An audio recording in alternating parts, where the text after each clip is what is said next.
Hey everybody, Breakthrough Health and Life Coach Glenn Hattem here. I'm here with my good buddy Joe O'Leary, who's going to talk to us today about safety with the firebomb in pieces.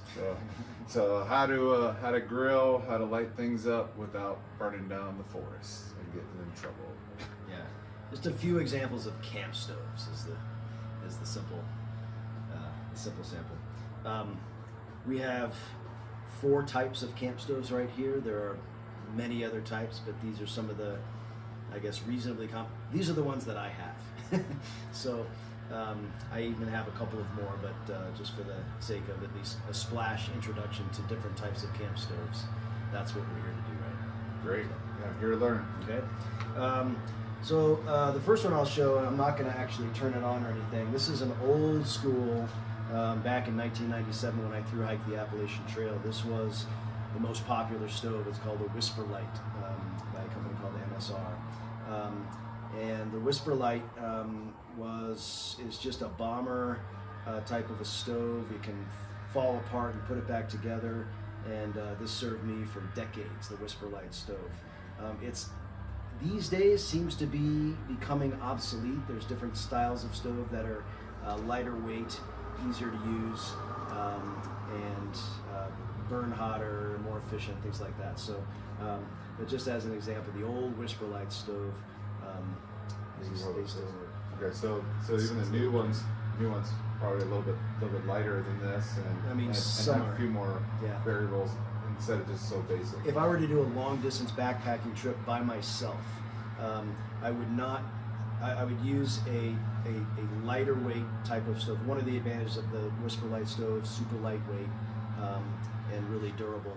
There are some newer styles that are actually lighter weight, just as durable, simple to use, and work really well. So, but this was sort of the pioneer of the lightweight, long distance backpacking stove for the outdoors. And then do you know like a name or example of one of these newer versions of this? Well, I'll show you right here. There's this one right here, for example, is what's the term?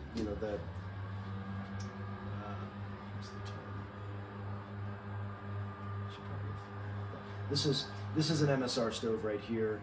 Actually, it's right here. So as an example, this right here is the modern day version, I think, an evolution of the Whisper Light stove. It works a little bit differently, a lot easier to use, and super lightweight. It comes with a container. You basically the stove and the fuel. This is the fuel tank. It goes on like so. Stove itself closes up. You wrap it up. You drop the fuel tank right inside. The stove goes right inside. Everything is contained in this thing, and you just drop it in your pack. This is a larger size. Yeah. I take this, like when my wife and I camp together, I'll take this. It's a little bit bulkier than if I was on a trip by myself that I would take. We have a much smaller one. So maybe like half the size or a third the size? Yeah, half the size, even less than half the size, and less than half the weight if I was on a long distance multi-day trip by myself, because I want to go lighter weight. You minimize how much weight you're carrying so that you can maximize the quality of your experience. But for this, I maximize the quality of the experience because I'm cooking for 2, my wife and I. We're boiling water in here typically. We use we're boiling water for backpacker meals. But when we get to camp, I'll pull this out, pull the stove out, set that there, screw on the fuel.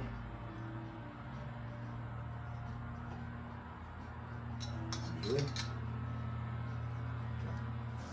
Once that gets on, it's good and tight. This little thing goes here. You hear that? You have a flame. That's it. And then this goes here, filled out with water, and it's really effective. It boils the water very quickly, and you have pretty much all the water that my wife and I would need for 2 backpacker meals and hot chocolate at the end of the day, or tea, we can pretty much do in one burn. It's also super effective in the morning for boiling water for morning, backpacker meal or oatmeal and coffee. So super efficient, really nice, easy to use. Works at high altitude. High altitude, yeah, the whole bit. So this is what I take when I go backpacking. This is what I take when I go backpacking. I also take it with me car camping oftentimes, but for car camping, I have also these two things. This is another system that's really easy to use. All it is, really, what you essentially have is this piece right here. So this little burner thing with a nozzle. This is just for a stand, and then this is your standard Coleman propane container. You basically put the stand on.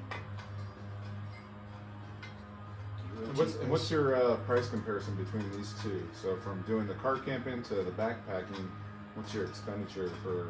Because for some of us, we might be thinking, I got to buy both of these. Mm-hmm. This right here, this is probably less than $50. Like, this is very inexpensive, really simple, easy to use. This is going to cost you. You're paying for some technology and convenience. You're probably a couple of $100.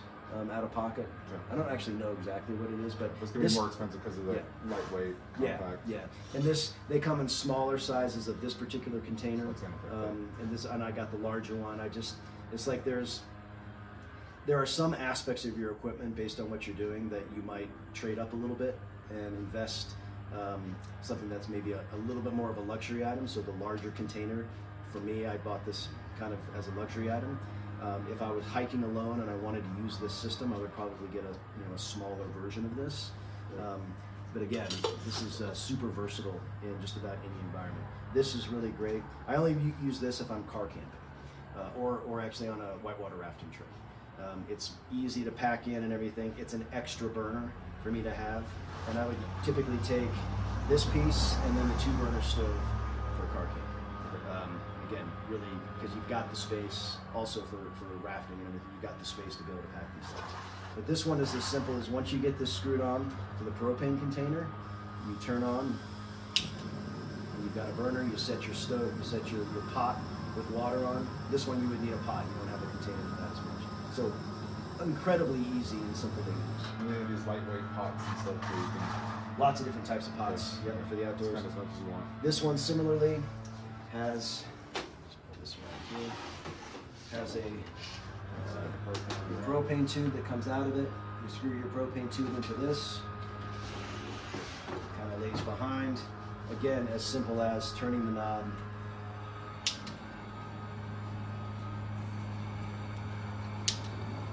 You have 2 burners. Really very easy to use. In many cases, super intuitive. So if you've not done this before, and you're looking to get into it and you're concerned that everything's going to be so complicated, trust that the engineering of these things, they're thinking about making these things as intuitive as possible. The Whisper Light stove, this old thing, not intuitive at all. It takes a little bit of time to kind of learn to use one of these things. It's a funky little system. But nowadays, almost everything that you have in the outdoors, from camp stoves to tents to all sorts of other types of equipment, pretty intuitive. Once you do it once, hard to forget how to do it. Well, let's just talk briefly about the experience. So you figure out how to use these different tools to heat up things, but your experience when you're going out for a hike, it's really nice to have some warm cocoa. Or when you're car camping, and yes, you could buy all these pre-made meals, but it's also fun to pack your cooler and bring some of your favorite stuff out to the wild. Like, it's possible with these apparatus. So maybe sharing a little bit about some of the amazing experiences you've been able to have by just investing in a couple things that make all the difference. Well, let's say, for example, you're really into skiing. We ski. We consider our home mountain to be Winter Park, Mary Jane, but a lot of times when you're traveling to different types of ski resorts, part of the culture of skiing for a lot of people is you go out and you ski for a few hours and then you take a break. Of course, the ski resorts have restaurants and lodges and everything, but a lot of people make their way back to the parking lot with their car and they pull out a whole system, and there people are grilling burgers and making their own meals at their car. And so being able to pull one of these out in the middle of a day on a busy ski resort, great way to save money, because you're not spending obviously at the restaurants that are unbelievably expensive at the ski resorts for what you're getting. And you pack a couple of chairs in your car, and you bring a tub with different foods and various things, and you bring a stove and everything.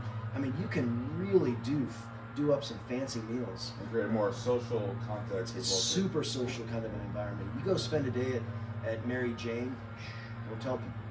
You go spend a day at Mary Jane, and every parking lot for a lot of the day is social community, dogs running around, people cooking. I mean, you can smell the party, And so in terms of a lifestyle, these stoves, they're not necessarily only a tool for camping. It's for go to Red Rocks, go to a concert, and everyone's creating that social environment. Red Rock Amphitheater, tailgating. I mean, and if you go to a football tailgate, those people that figure that stuff out decades and decades and decades ago. The power of tailgating. And so if you've got one or two, even just a 2-burner stove, in your car when you're going to do concerts or camping or whatever, it really opens up the experience. And you can pull over to the side of the road in Rocky Mountain National Park and find a nice little pull off with a nice overview and do a little tailgating right there, and you're sitting there enjoying a beautiful view and having a nice little meal. Yeah, most of us don't think about tailgating after a hike or just for a nice view. That's right. That's right. You get finished with a hike, you don't necessarily have to just pack up and go straight home. You can sit and treat yourself to some nice calories or a hot drink, and reflect on the experience and everything. Take your shoes off and really relax. Oftentimes we'll do that at the start. Like we'll get to a trailhead in the morning, and before we start our hike, we'll pull the stuff out, make ourselves some coffee before we head out on our hike. So, thank you, Joe. First of all, safety first. Nobody's going to be saying, "Now that's a fire." Yeah, that's right. So intuitive equipment, small investment, can build off of this. Mm-hmm. And as we'll start here with just talking about a few different options. There's a variety of options. You go to an REI store or even online nowadays. So there's also lots of great sales and opportunities seasonally to take advantage of. And YouTube, and don't forget YouTube University. Pretty much, if you go to an REI, they're super knowledgeable. They can explain to you the pros and the cons and everything. But once you get your piece, if you're not yet comfortable with your knowledge of how to use the piece, go to YouTube U. There's a million videos on YouTube explaining you different pieces of equipment and how to use it. All right, so the key from this video, as far as take home, is get access to some fire. Bring it with you. Yeah. All right, enjoy. Empower yourself.